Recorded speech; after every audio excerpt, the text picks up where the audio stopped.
Dave Lenz with ReasonandBalance.com. Well, the world sits on the precipice, if it's not already in World War III.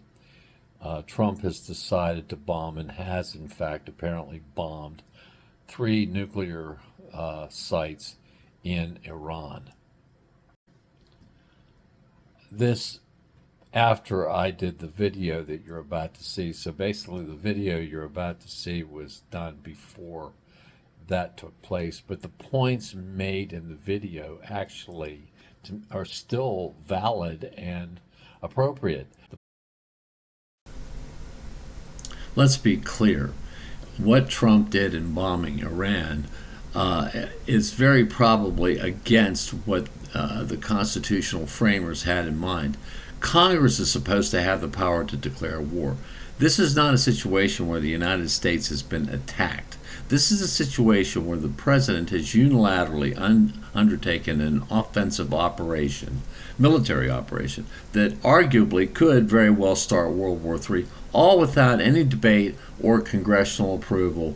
It's just wrong, and it's just Trump power grabbing. Problem is once you get an overly aggressive guy in office just going crazy and doing what Trump has done,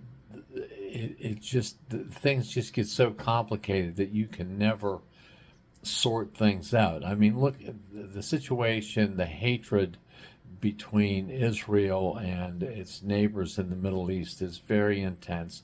It's just people killing each other tit for tat, going on now for decades, and it just never gets a chance to unwind because of violating some of the principles that I'm going to talk about in the video you're about to see. Let me just say this. This is so freaking typical American right-wing politics. Oh yeah, the U.S. military, wowie gazowie, great weapons. We go in and we have initial success. We dazzle the world with our technological capability. But what eventually happened in Afghanistan? What eventually happened in Iraq? What eventually happened in Vietnam? I mean, in each one of those instances, we couldn't handle it in the long run, and what we've done once again is shown a lot of idiocy. We might have initial success, but let me tell you something. Let me tell you something. About almost 10% of China's oil comes from Iran.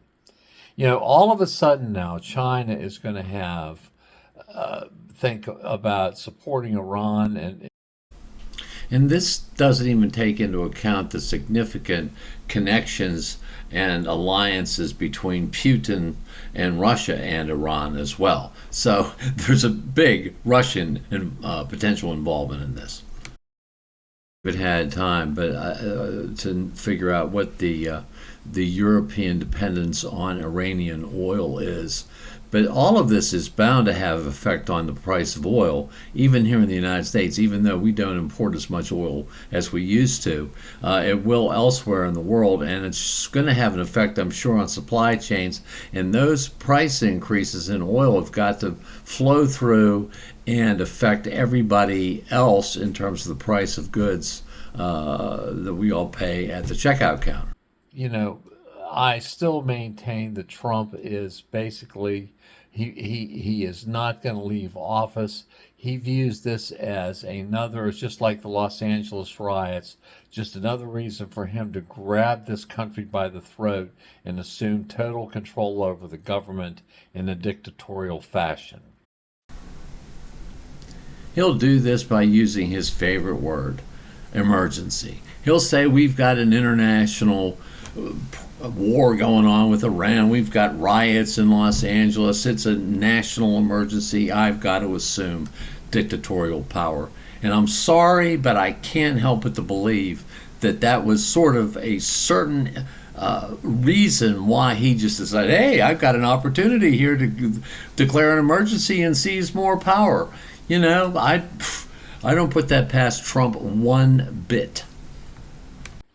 The United States is once again drawn into the Middle East quagmire, and we're supporting a country now that's ruled by a thug as well, Netanyahu, who basically is borderline, if not actually guilty of genocide in terms of what's happening in Gaza. And of course, Trump wants to turn it into a resort. I've never heard of anything like all of this. I don't think, and I don't know about I don't know what they're teaching in high school. I have no freaking idea how, the MAGA folks and this right wing people can, where they took their history lessons from. I'll tell you where. Fox News, Newsmax, and those places. But I'll tell you what I think a lot of it is. It's oligarchic right-wing propaganda, and also buttressed, frankly, interjected with some Russian disinformation. Because let me tell you, no matter how you cut the cake, Trump's buddy Putin is not a communist for sure. He's more like a fascist, and Trump is right there with him. Let me just say this. Americans very much need to study their history, especially the founding of Israel, and ask themselves, if you were a Palestinian or you lived in that area in modern day Israel, wouldn't you sort of feel like the world came in and took your property and gave it to the Jewish people? Just to try to understand their position and their deep resentment to begin with about this. And I was just trying to figure out why the Iranians have so much anger towards us from time to time. A lot of them like us, but I would ask everyone to investigate the history of Prime Minister Mossadegh, Mossadegh, Mossadegh, who was a prime minister who the CIA helped to depose back in the early 50s. He was a fairly popular guy prior to the CIA coming in and helping to install the Shah. But anyway, there was a lot of Iranian resentment against the United States because of that whole episode. Okay, this video is long enough as it is, but briefly, one of the things that a lot of the people want to justify what Trump did, the bombing, was to precipitate regime change in Iran. Well, let me just say this.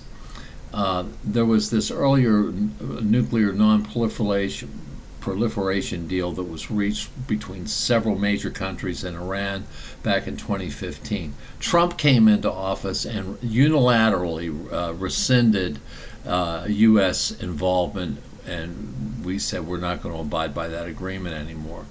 Well, and then Trump applied, quote, maximum pressure sanctions on Iran. This caused hyperinflation at times, up in a 50% range. A lot of folks lost their jobs. Medicines were in short supply. The point that I'm making is there are a lot of folks in Iran that don't like the current regime themselves. It is true that I think it's probably fairly unpopular. But let me tell you something. There is absolutely no guarantee that even if the Ayatollahs and the Iranian clergy were toppled, that the Iranian people would be opening up their arms and hugging and kissing Americans. They've got a lot of reason to be upset with us. But see, most Americans don't think about these things. They just think that Iran is just a terrorist supporting country, and and that they think that Hamas and Hezbollah and the PLO, etc., that these are all just terrorist organizations. But you've got to understand the nature, the reason why people go absolutely ballistic and become terrorists. And normally, even though killing people and being a terrorist is not a good thing. But the simple fact of the matter is, if people feel like their rights have been trampled on long enough and hard enough, they're going to become extremely violent. And that's exactly what's happened. But the average American doesn't even think about that kind of stuff. I mean, let's remember, Trump, in deciding to do this, ignored his own national security advisor, Ms. Gabbard, and who said that Iran wasn't close to developing a nuclear weapon. Trump is more interested in making money, keeping out of jail, and getting his face on Mount Rushmore than he is on what's best for America. He's only interested in what's best for Donald Trump. American high schools have done a really, really bad job of teaching Middle Eastern politics and history so that Americans don't make such foolish decisions to constantly get involved in conflicts that they actually know absolutely nothing about. Look, I know we can't let somebody that's on the verge of nuking us nuke us if that's the case. I'm not an idiot. But the fact of the matter is American politics and foreign policy has got to become more objective and neutral when it comes to especially Middle Eastern politics and conflict. In any event, here's the video. This approach should have been the American approach a long time ago, and I just hope that there's still time to sort of rewind the clock and basically reorient our approach, but the Trump administration is not the team to do it. Hey folks, Dave Lentz with ReasonandBalance.com. Morally speaking, does any country have a greater right to nuclear weapons than any other country? Be fair, unbiased, and objective. If you live by the golden rule, treat others as you'd like to be treated, believe in the brotherhood of mankind, non-discrimination, and equality under the law, and that international law must be followed, many foreign policies begin to look very unjust and jingoistic and set the stage for future serious conflict. Without peace that's not imposed by repression, there is no happiness. There is no peace without mutual respect and living by the golden rule. But one must be realistic because not everyone lives by the golden rule. Reagan would have figured this out and said, don't be stupid, stay strong, peace through strength, the defensive kind, but make a deal, but trust, but verify compliance.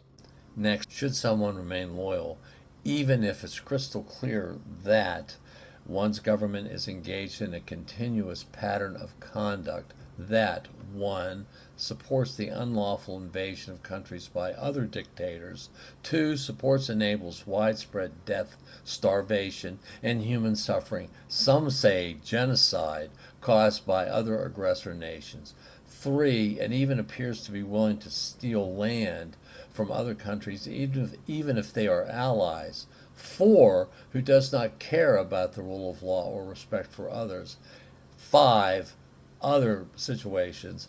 In short, who goes against the golden rule and or is consistently morally wrong. So the next big question is, at what point is a government engaged in and supportive of wrongdoing to be disobeyed?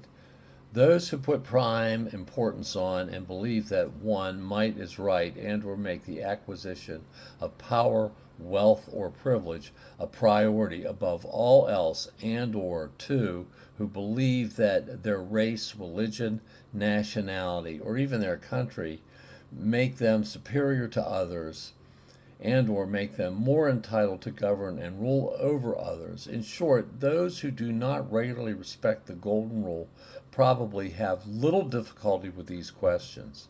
These folks will say, might is right, I must and will support my country, right or wrong. Everyone must always support their country, which they think also means supporting their government. But folks who believe in the golden rule, who have compassion for others, and who believe in the rule of law, even international law, they will look in the mirror and ask themselves, am I a good person or a bad person for supporting my government? Do I have a duty to act, even resist?